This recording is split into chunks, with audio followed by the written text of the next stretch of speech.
Okay, so this is the last block, block number 3. I do not have a rear seal in it.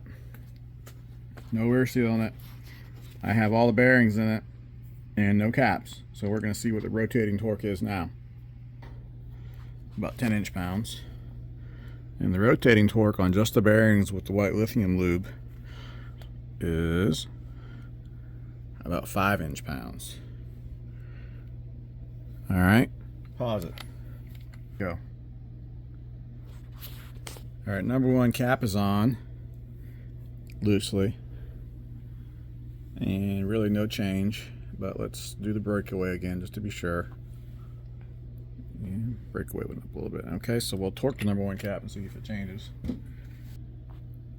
All right, the number 1 cap is torqued to 110 foot-pounds.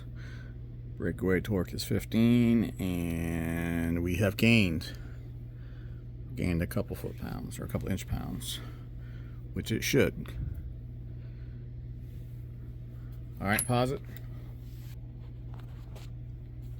All right, number 3 cap is on and torqued. It's steadily going up.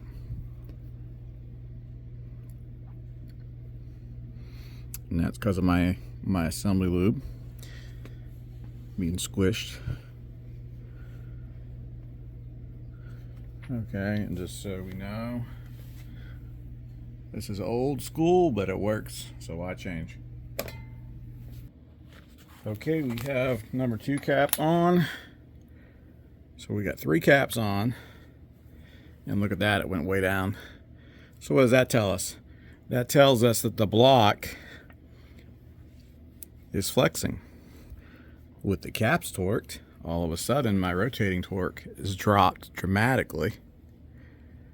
My breakaway torque has dropped as well. So that's 1, 3, and 2. Here's our thrust. That's another video. So the next thing I'm going to do is I'm going to install 1/2 of the rear seal, and we're going to watch it, and we're going to see it's going to jump up. All right, the rear half of the rear seal is in. I want to point out 2 things. The lip is facing towards the front of the block, towards counterweight. The oil hits the lip and pushes it up against the knurling. An easy way to put the seal in is to take your screwdriver and just push it and drive it down. Of course, it won't do it when we're on the video. There you go. Okay, it's the easy way to do it when you change it in the car. All right, Danielle, come back behind me. All right, and we're gonna see, hopefully that it started to jump up. Oh yeah, see, breakaway torque is up. Rotating torque is up. And that's just by installing the rear seal. We'll try it again just to make sure that I'm on the same path. Okay, but it's still nice and free. All right, now we're going to put the rear cap on and see where we're going to land up. All right, we have the rear cap on, and the nuts are just been ran down with the impact driver. 15 inch-pounds breakaway torque and just about 15 inch-pounds rotating torque. So the next step will be to torque it and see if it drops any.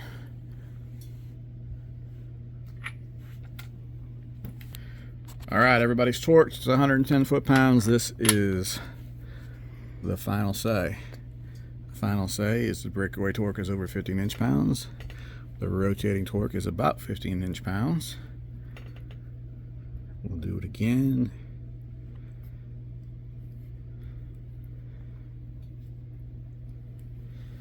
So 3 engines, and all 3 of them are just about 15 inch-pounds rotating torque. And the thing that made the biggest difference was the neoprene rear seal putting tension on the back of the crank.